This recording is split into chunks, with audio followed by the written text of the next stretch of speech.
Hello everyone, আসসালামু আলাইকুম।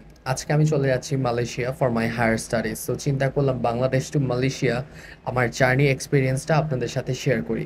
এয়ারপোর্টে ঢুকেই ফার্স্টে আমরা আমাদের বোর্ডিং পাসটা কমপ্লিট করি। বোর্ডিং পাস কমপ্লিট করার পর আমরা ইমিগ্রেশনের দিকে চলে যাই। ঠিক আছে, সো ইমিগ্রেশনে ভিডিও করতে দেয় না দেখে আমি প্রপারলি ভিডিও করতে পারতেছি না। আলহামদুলিল্লাহ আমার ইমিগ্রেশন কমপ্লিট। অনেকেই বলে ইমিগ্রেশন অনেক ঝামেলা করে স্টুডেন্টদের জন্য, লিটারেলি আমার কোনো প্রবলেম হয় নাই। আমি স্মুথলি আমার ইমিগ্রেশনটা কমপ্লিট করি। সো ইমিগ্রেশন কমপ্লিট করার পর আমি একটু কফি খেয়ে নেই। অ্যান্ড লিটারেলি গাইস, এই কফিটার প্রাইস ক্যান ইউ গেস কত হতে পারে? পার কাপ পড়তেছে 250 টাকা করে। আমরা দুইটা নিয়েছি, আমাদের পড়ছিল 500 টাকা করে। After all, airport facts, right? So কিছু করার নাই, ঠেকায় পড়লে এগুলা খেতে হয়, ইটস নর্মাল। সো সো এইখানে নিলাম কফিটা, তারা আমাদেরকে বুঝাচ্ছিল যে কফি বিনস গুলো হচ্ছে গিয়ে বাইরের দেশের, হ্যান ত্যান। 250 টাকা টোটালি মাটি, বিকজ এটার টেস্টটা এত আহামরি না। এর থেকে আমি বাসায় যদি কফি বানাই এর থেকে মজা হবে। সো কফি খাওয়া শেষ করে আমরা চলে গেলাম ডিপার্চার গেটের দিকে। আর আমাদের এগুলা সব কিছুই অন টাইমে হয়েছে, ইমিগ্রেশন বলেন, বোর্ডিং পাস বলেন, ইচ অ্যান্ড এভরিথিং। সো এখানে হচ্ছে পাসপোর্ট এবং বোর্ডিং পাস চেক করে দেন হচ্ছে আপনাদের ফুল বডি চেক করবে এবং আপনাদের কাছে অ্যাসেসরিজ থাকলে এগুলো চেক করে দেন আপনাদেরকে প্রবেশ করতে দেবে। সো ওইখানেই দেখা যাচ্ছে বাংলাদেশ বিমান, যেটাতে আর কি আমরা আজকে ফ্লাই করব। সো এখানে আমরা এখন কিছুক্ষণ ওয়েট করব, প্রায় 30 মিনিটসের মতো ওয়েট করব। ঠিক আছে, সো 30 মিনিট ওয়েট করার পরেই কিন্তু আমাদের প্লেনটা কিন্তু ছাড়বে। আর আজকের জার্নিতে কিন্তু আমার সাথে কিন্তু আমার নানা ভাই থাকতেছে। সো উনি কিন্তু আমার সাথে মালয়েশিয়া যাচ্ছে বিকজ আমাকে ড্রপ অফ করার জন্য। Finally the wait is over. So এখন হচ্ছে গিয়ে আমরা প্লেনে উঠবো। ঠিক আছে, সো প্লেনের সিরিয়াল, এই বিশাল বড় সিরিয়াল। ঠিক আছে, আর বিমান বাংলাদেশ তো বিশাল বড় বিমান। একটা ছেলের জীবন অনেক কষ্টকর, বিকজ তার ক্যারিয়ার বিল্ড আপ করার জন্য ফ্যামিলি স্যাক্রিফাইস করে, লাভারকে স্যাক্রিফাইস করে, ফ্রেন্ড সার্কেল স্যাক্রিফাইস করে বাইরে চলে যেতে হয়, বিকজ তার একটা স্ট্রং ক্যারিয়ার প্রয়োজন। সো সেম থিংটাই আমার ক্ষেত্রেই হইতেছে, যে একটা ভালো ফিউচারের জন্য আমি চলে যাচ্ছি Malaysia for higher studies. Hopefully কোনো একটা ভালো কিছু করতে পারবো এবং আমার ফ্যামিলির মুখে আমি হাসি ফুটাতে পারবো।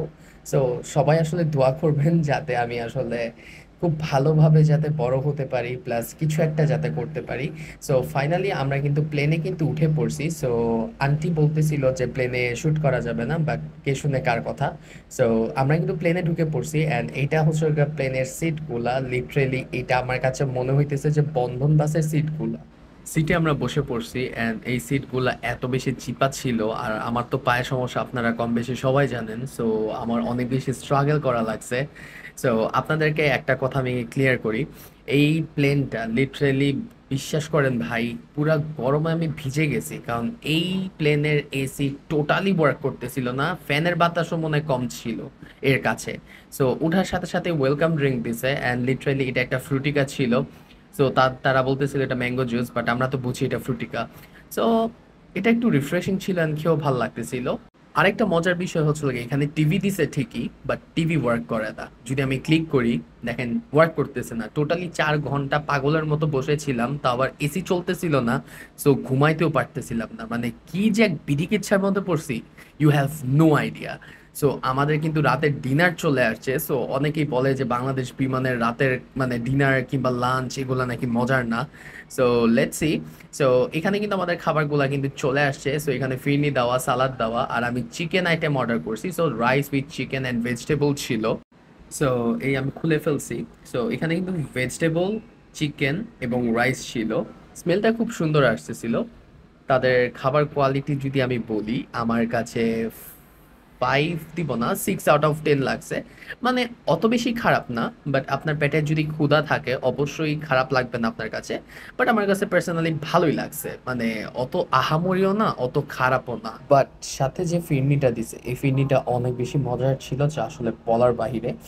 3 ঘন্টা 35 মিনিট পর ফাইনালি আমরা কিন্তু মালয়েশিয়ায় চলে আসছি। বাট আজকের জার্নিটা আমার লাইফের সব থেকে বেশি ওয়ার্স্ট জার্নি, বিকজ প্লেনের এসিটা প্রপারলি ওয়ার্ক করতেছিল না, যার কারণে খুবই কষ্ট হইতেছিল আমার। ঠিক আছে, সো আমরা এখন মালয়েশিয়ার এয়ারপোর্ট থেকে বের হয়ে যাব। আর ভাই, মালয়েশিয়ার এয়ারপোর্ট এত এত এত বড়, বাংলাদেশের এয়ারপোর্টের 4টার সমান হবে। মেবি আমি ভুল বলছি, আরো বেশি হতে পারে। এইখান থেকে আমরা আরেকটা এয়ারপোর্টে যাব। ঠিক আছে, এয়ারপোর্ট না, মানে এয়ারপোর্টে 4-5টা বিল্ডিং আর কি। সো এখান থেকে আরেকটা বিল্ডিং আমরা বাস করে যাব। সো এখান থেকে আমরা পার যে হব বিশাল বড় রাস্তা, ঠিক আছে। সো দেখতে পারতেছেন যে এয়ারপোর্টটা কিন্তু খুবই খুবই খুবই সুন্দর। আশেপাশে কিন্তু অনেক লাক্সারিয়াস দোকান আছে, প্লাস হচ্ছে এখানে কিন্তু ব্র্যান্ডের কিন্তু শপ আছে, ঠিক আছে, যেমন ডেয়ারের শপ আছে। এরপর এখানে লিটল মালয়েশিয়া, এই দোকানটা আমার কাছে খুব বেশি ভালো লাগছে বিকজ নামটা খুবই ইউনিক। আর কম বেশি সব কিছুই অফ, বিকজ মালয়েশিয়ান টাইমে কিন্তু একটা, না সরি, 1:30টার দিকে কিন্তু আমি নামছি, ঠিক আছে। সো ম্যাক্সিমামই কিন্তু অফ। আর এখানে কিন্তু মোস্ট অফ দ্য ফ্র্যাঞ্চাইজ কিন্তু আছে, ওয়ার্ল্ড ওয়াইড যে ফ্র্যাঞ্চাইজগুলো আছে, যেমন Burger King, KFC, McDonald's, Pizza Burg, sorry Pizza Burg তো নারায়ণগঞ্জের, পিৎজা হাট। সো এগুলা কিন্তু কম বেশি সব কিছুই কিন্তু এখানে কিন্তু আছে। লিটারালি হাঁটতে হাঁটতে অনেক বেশি টায়ার্ড হয়ে যাইতেছে, মানে এত বিশাল এয়ারপোর্ট যা আসলে বলার বাইরে। আমি কত বেশি টায়ার্ড হয়তো আপনি দেখে বুঝতেছেন। আর এই সিনারিগুলো আমার কাছে খুবই বেশি সুন্দর লাগছে, মানে এত সুন্দর করে তারা ডেকোরেট করছে এয়ারপোর্টটা যা আসলে বলার বাইরে। সো আমরা আসলে খুঁজতেছি যে বাসের লাইনটা আসলে কোথায়। সো ফাইনালি কিন্তু বাসের লাইন কিন্তু আমরা পেয়ে গেছি, দেখতেই পারতেছেন বাসের লাইন কিন্তু হিউজ। বা 3-4টা বাস একসাথে থাকার কারণে আমাদের বেশি আর কি প্রবলেম হয় নাই। সো আমরা কিন্তু বাসে করে কিন্তু ইমিগ্রেশন কাউন্টারে চলে যাব, ঠিক আছে। সো বাসে আমরা উঠতেছি, অ্যান্ড বাসে কিন্তু বলতে গেলে বসার জায়গা খুবই কম, 6 থেকে 7টা সিট আছে, আর বাকি সবাই হচ্ছে গিয়ে দাঁড়ায় যায়। So most of the people কিন্তু এখানে কিন্তু দাঁড়ায় আছে, ইভেন আমিও। সো এখানে এখন হচ্ছে গিয়ে আমরা আমাদের ইমিগ্রেশন কাউন্টারের জন্য কিন্তু রওনা হয়ে পড়ছি। সো এখান থেকে ইমিগ্রেশন কাউন্টার কমপ্লিট করা মানেই আমার সব থেকে বড় প্রেশারটা কমপ্লিট হয়ে যাওয়া, বিকজ ইমিগ্রেশন কাউন্টার কমপ্লিট করা একটা স্টুডেন্টের জন্য অনেক অনেক অনেক বেশি চ্যালেঞ্জ। দেখেন ভাই, ইমিগ্রেশন কাউন্টারে যেতেছি, বাট রাস্তা কত বেশি সুন্দর, মনে হইতেছে যে 300 ফিট চলে আসছি, তাই না? মানে থোড়া থোড়া এরকম একটা ফিলিং দিতেছে। সো ফাইনালি কিন্তু আমরা কিন্তু ইমিগ্রেশন কাউন্টারে এখানে কিন্তু চলে আসছি। সো আমাদের কিন্তু সেকেন্ড ফ্লোরে কিন্তু যাওয়া লাগবে। আলহামদুলিল্লাহ ফাইনালি অনেক বড় একটা টাস্ক কমপ্লিট করলাম, সেটা হলো ইমিগ্রেশন কমপ্লিট করছি, যেটা অনেক বেশি চ্যালেঞ্জিং ছিল বিকজ মালয়েশিয়ান ইমিগ্রেশনে অনেক ঝামেলা করে। সো এখন হচ্ছে গিয়ে আমরা আমাদের লাগেজের জন্য ওয়েট করতেছি, লাগেজ আসলেই আমরা হচ্ছে গিয়ে বের হয়ে পড়বো, ঠিক আছে। সো অলরেডি কিন্তু আমাদের লাগেজগুলো কিন্তু চলে আসছে, সো আমরা এখন ট্রলি করে কিন্তু নিয়ে যাব। So here you go, Bangladesh to Malaysia journey. এটা অনেক বেশি একটা স্মুথ জার্নি ছিল বিকজ ইমিগ্রেশনে কোনো ঝামেলা হয় নাই, বাট প্লেনে অনেক বেশি সাফার করছি। আর আজকে থেকে ইনশাল্লাহ আপনারা সবাই মালয়েশিয়ান ভিডিও এনজয় করবেন। সো আশা করি সবাই ভালো থাকবেন, সুস্থ থাকবেন। আল্লাহ হাফেজ।